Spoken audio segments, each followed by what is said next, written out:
Ano ginawa sa'yo ng nanay mo? Kaya iniwan ka ng nanay mo! Kasi wala ka kwente!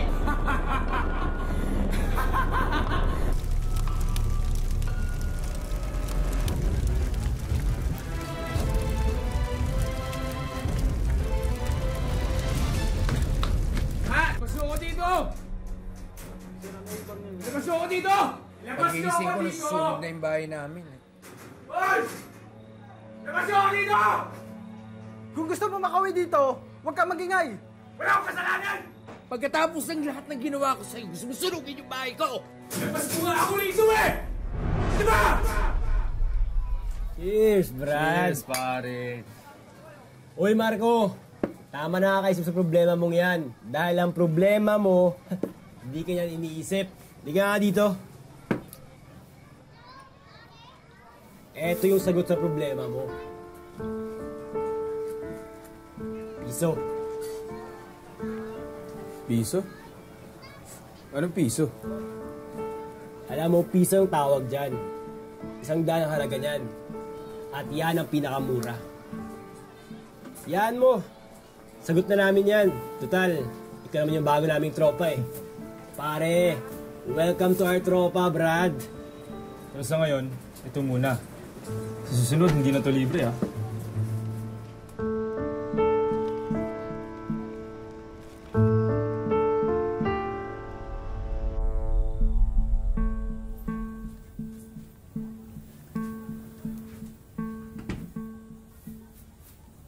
Anong oras na?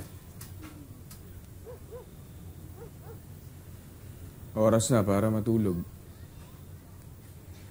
Saan ba galing? Paalam po ako sa inyo na iinom kami ngayon, di ba? Nagbigay ka pa nga ng panginom. Eh sabi mo gang alas 10 lang kayo. Kanina pa ako tawag ng tawag. Hindi ka sumasagot. Manood ka naman, di ka man lang makapag-text. Saan naisip nyo na umiinom ako kasama ako ng mga kaibigan ko? Eh sana naisip mo rin na marong kang tatay na nag-iintay sa'yo. Hirap nyo rin kausap eh, no?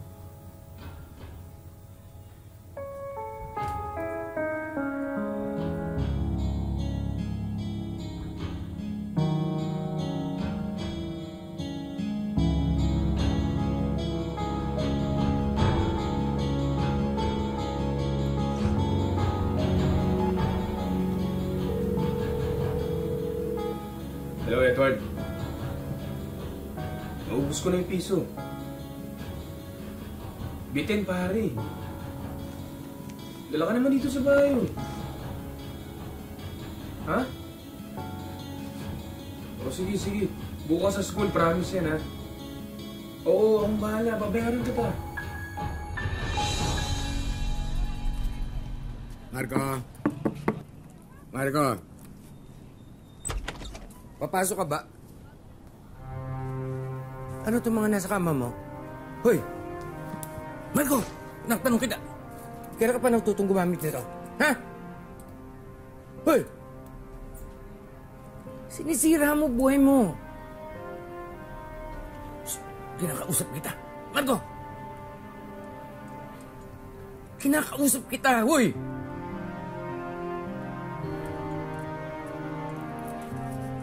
Wala kayong pakialam.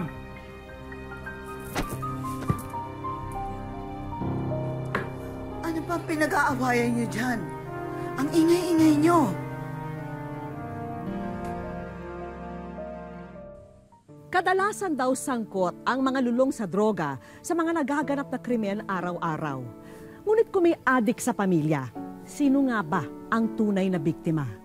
Paano kung ang araw-araw mo ay nababalot ng takot na sa kahit anong oras ay baka patayin siya o baka makapatay siya? Ganito ang problema ni Godet at ito ang kanilang kwento ng anak niyang si Marco. Magandang hapon po mga kapuso.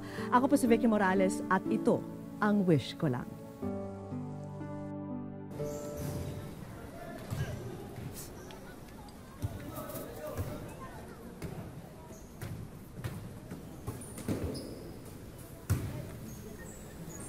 Marco, anong problema mo? May dala ka ba ngayon? Oo, meron ako dito. Ilan ba? Ikaw pwedeng mabigay mo sa akin kahit ilan. Pare, wala na libre ngayon. Pare, wala akong pera ngayon eh. Walang pera, walang piso. Ganun lang kasimple yun.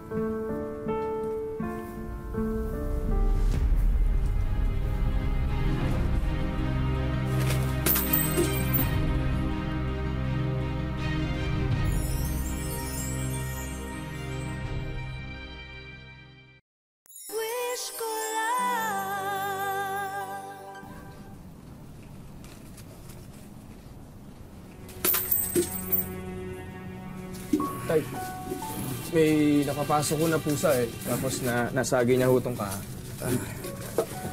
Aga kasi namin sa palengke kanina eh. Puyat ako. Maga ka yata. Yung teacher ko kasi nag-absent. Kaya maaga ko kami pinauwi. Oh, sige. Paano? Ikaw muna dito ha. Matutulog muna ako. Sige, tay. Sige.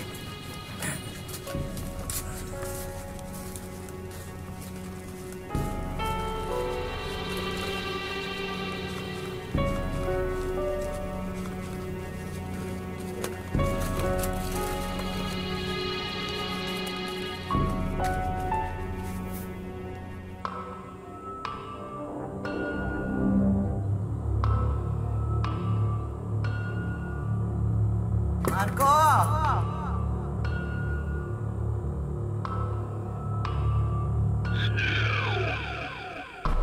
Marco! Marco! Kain na!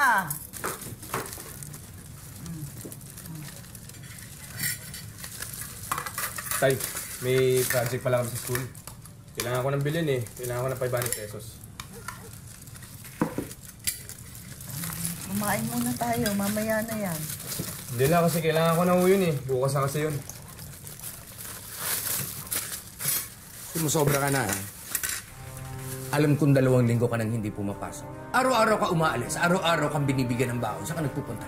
Pwede ba, huwag sa harap ng pagkain? Marco! Nagkakandakuba na ako sa pagtatrabaho at pagninegosyo para makapag-aral ka. Kung tutuusin eh, pwede naman ako magpayaman lang eh. Pero tinitiis ko lahat para mabigay ko lang lahat ng luho mo. Inihiling ko ba sa inyo yung binibigay niyo sa akin? Kasalanan ko bang ampunin niyo ako? Di ba hindi? Bumalik ka dito! Hoy, kinakausap!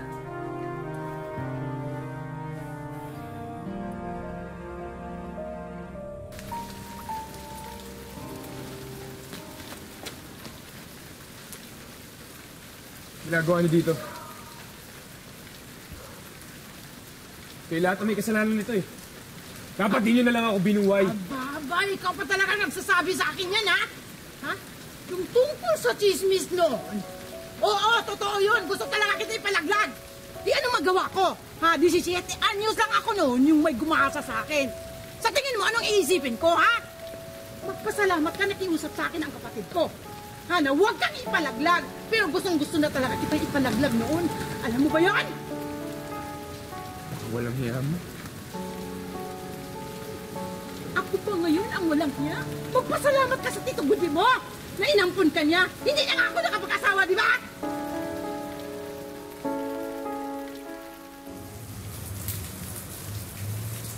May mimit lang tayong buyer dito. Bulto ang bibilin nun. Kaya ako bahala sa'yo, Marco. Pabalatuhan kita. 1 piso. Relax ka lang dyan.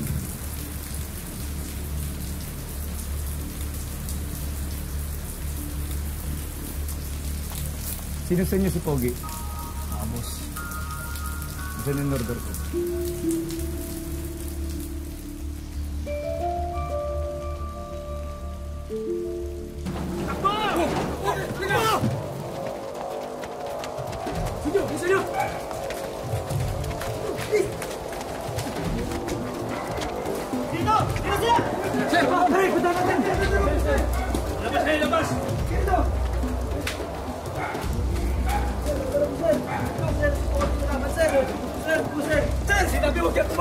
ako mapalag, sir! Ikaw, gusto mo sumunod? Ayoko po! Hindi ko mapaparilin, sir!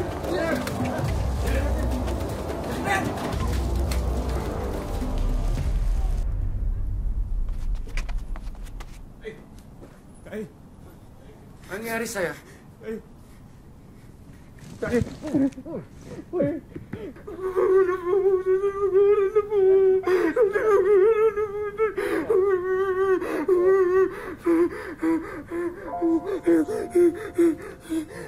Ano nangyari sa'yo? Magbabago lang ako tayo. Mag-aaral na po ako. Tapos kahit natin niyo pa po ako dito sa school araw-araw tayo. Pangako po yan. Mag-aaral na po ako. Magbabago na po ako tayo. Magbabago na po ako. Magbabago na po ako.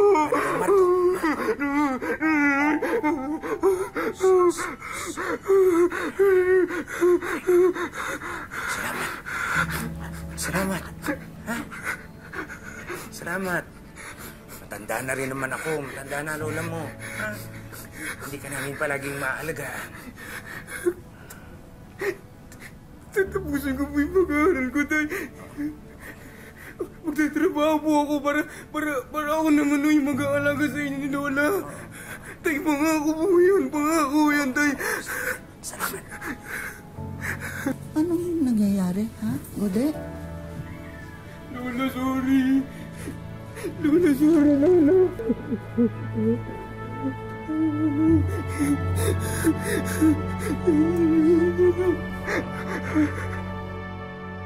Hindi natupad ni Marco ang pangarap na makapagtapos ng pag-aaral.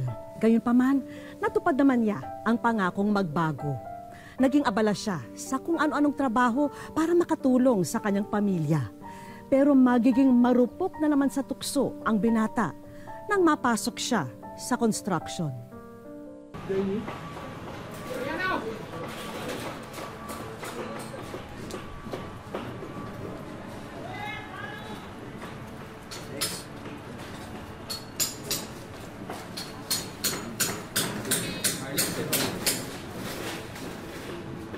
Salamat to. Thanks. Tay. Tay, nakuha ko na yung sahod ko.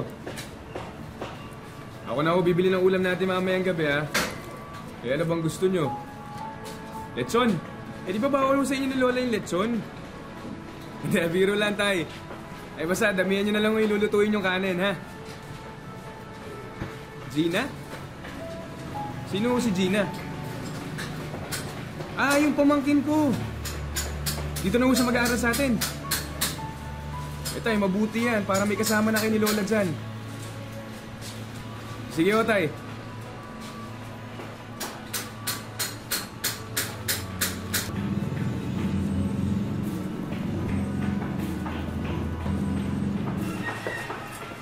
Oh, Marco, sumama ka sa amin mamaya, ah.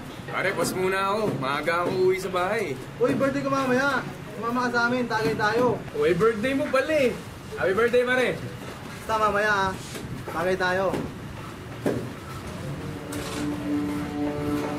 Oh, ba't di ka umiinom?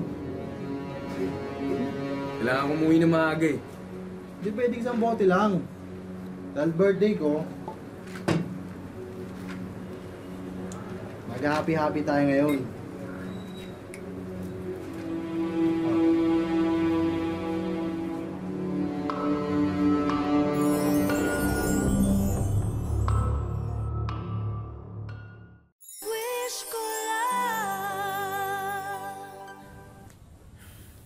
Hindi ko makontak.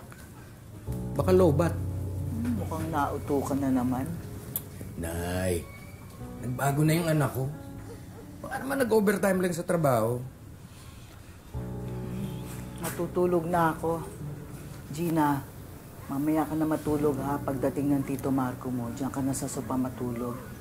Samahan mo tong lolo Goday mo sa paghihintay. Sige po, Lola Lureng.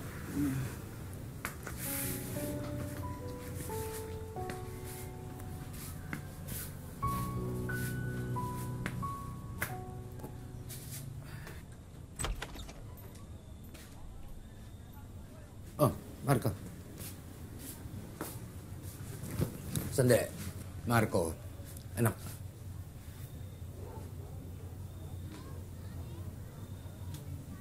Bibintangan niyo na naman ako.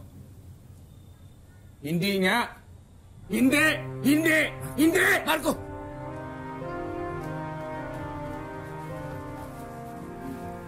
Magandang gabi po, Tito Marco.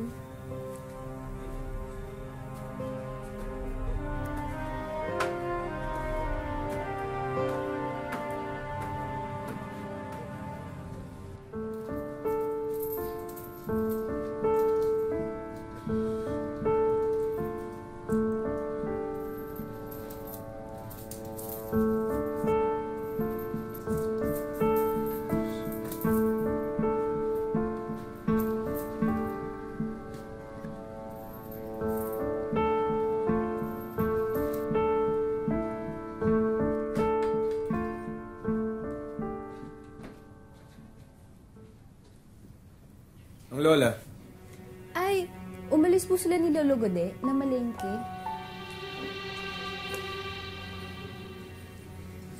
Sige po, Tito. Papasok na po ako. Sige.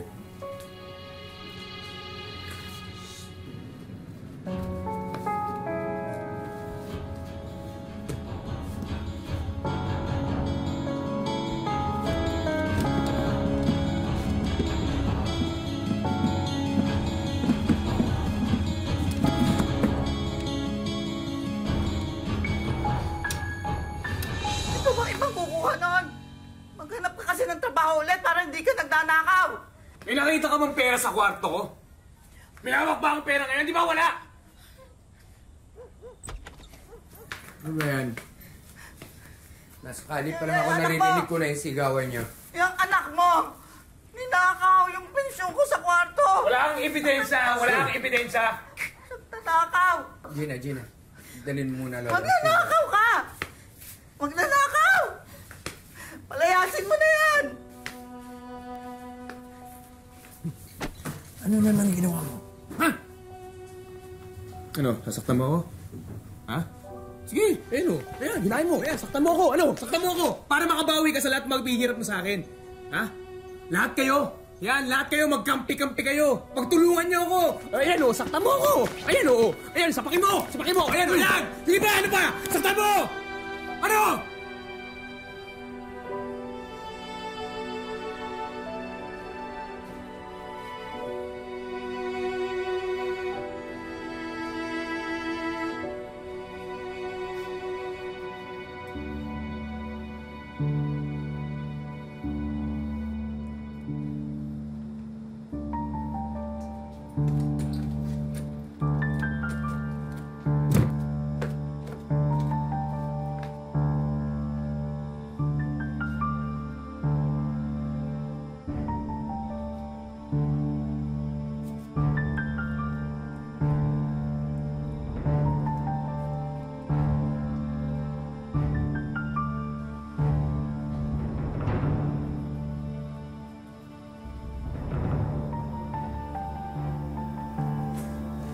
Tito?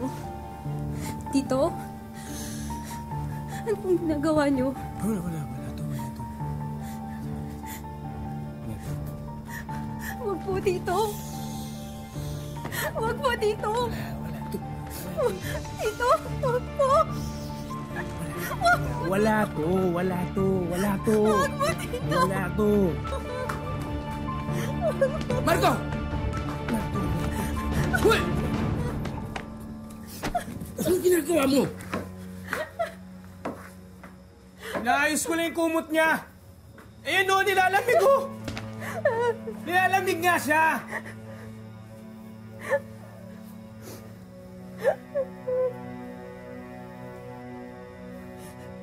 Ayos ka lang. Salamat po. Salamat po.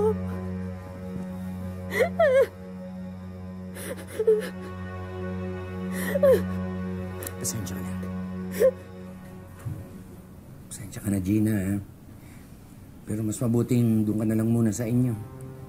Na hindi naman natin natitiyak na hindi na mauulit yung nangyari. Yan mo, ako magpapaliwanag sa nanay mo. Yung anak mo, kailan mo ba yan ipapakulong? Hintayin mo bang gawan tayo ng masama niyan? Ayoko ng adik sa bahay. Para tayo nag-aalaga ng ahas niyan.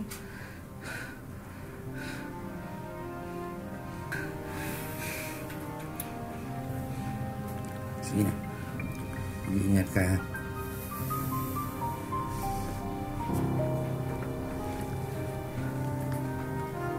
Mag-iingat ka. Pasensya.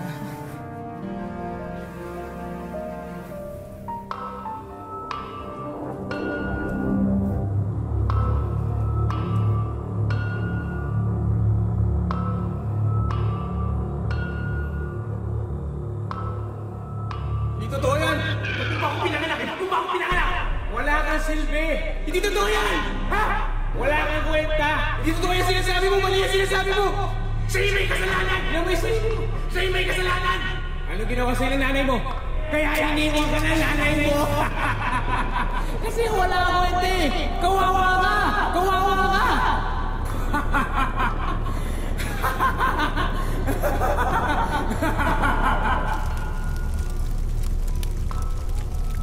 Lola! Ba't? Marco, anong ginawa mo? Anong ginawa mo? Nay! Nay! Nay! Tulong! Tulong!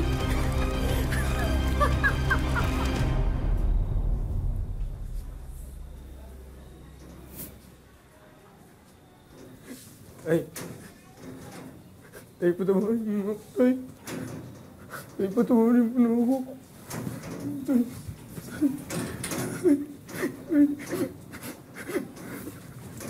Anak ako man, pagod na rin.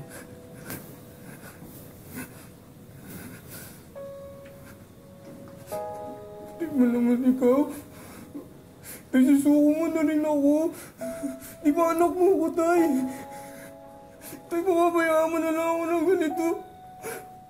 Di ba tinuring mo naman din ako parang anak? Di ba ganun, tay?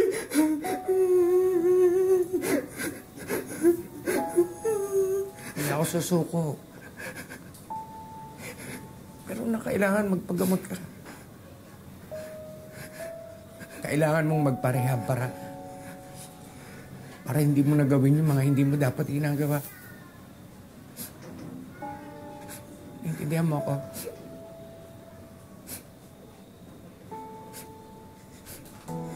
Tay, alam ko, hirap na hirap ka na sa akin. Tay, gusto kong gumaling.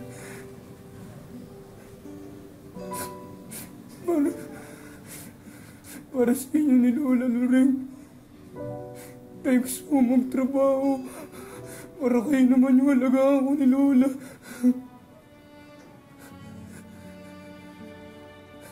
Tay.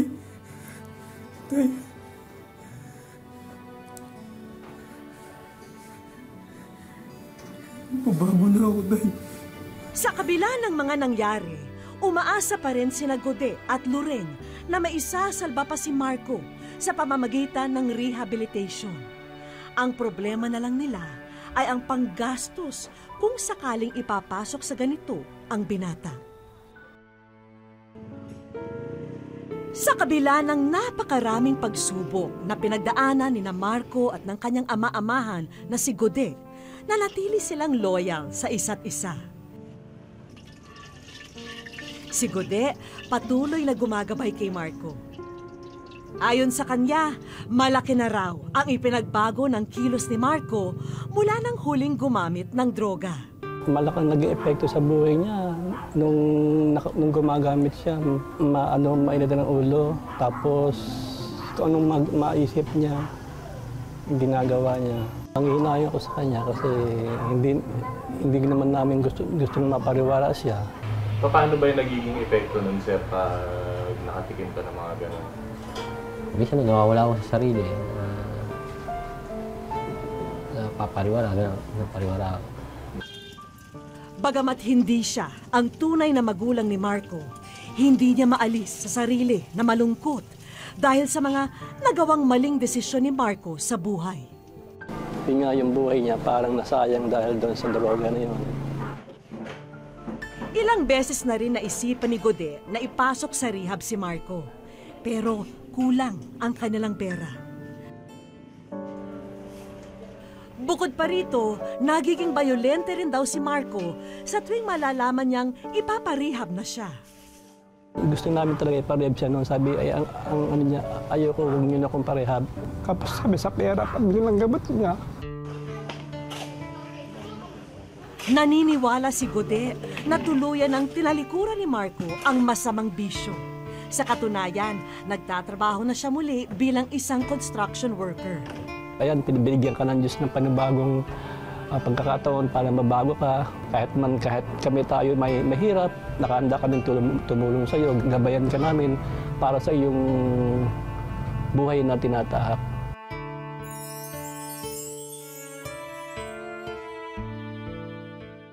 Sa aming pagbabalik, Ibibigay sa inyo na sigurado ako makakatulong sa inyo. Diyos ko lang.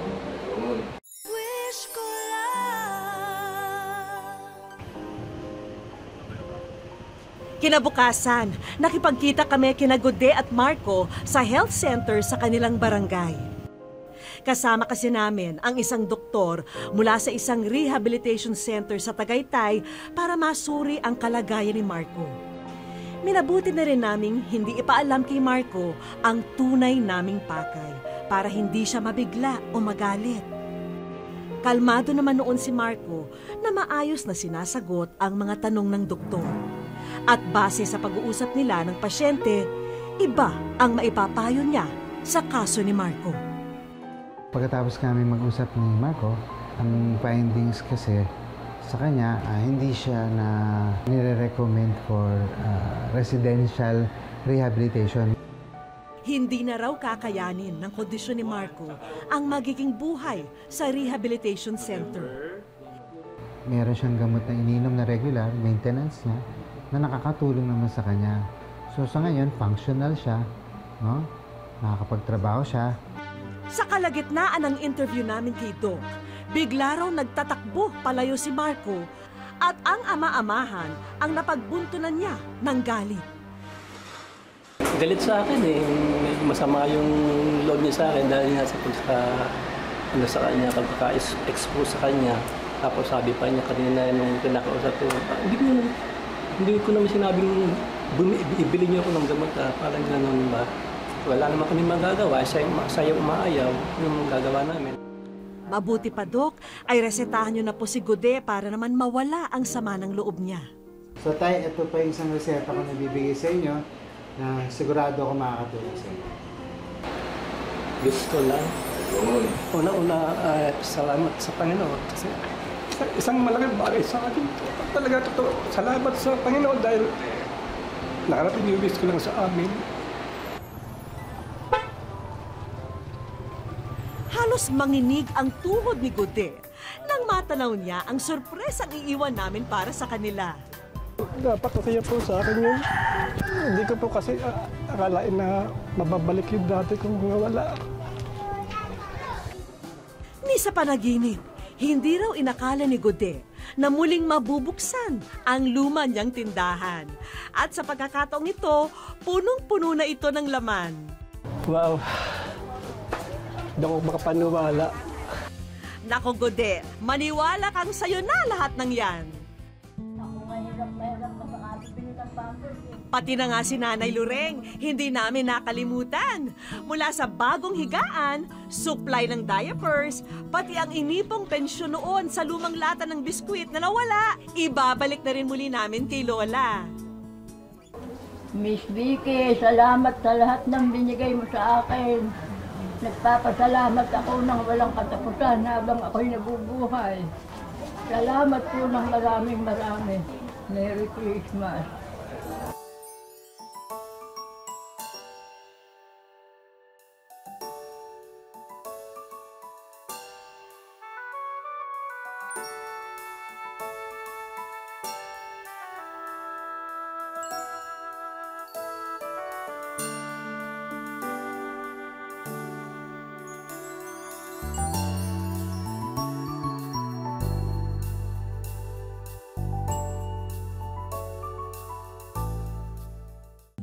mga taong naliligaw ng landas at sa mga ganitong pagkakataon, wala silang ibang maasahan kundi ang kanilang pamilya. Sana'y huwag po natin sukuan ang mga mahal natin sa buhay kung sila man ay maipit sa ganitong kalagayan.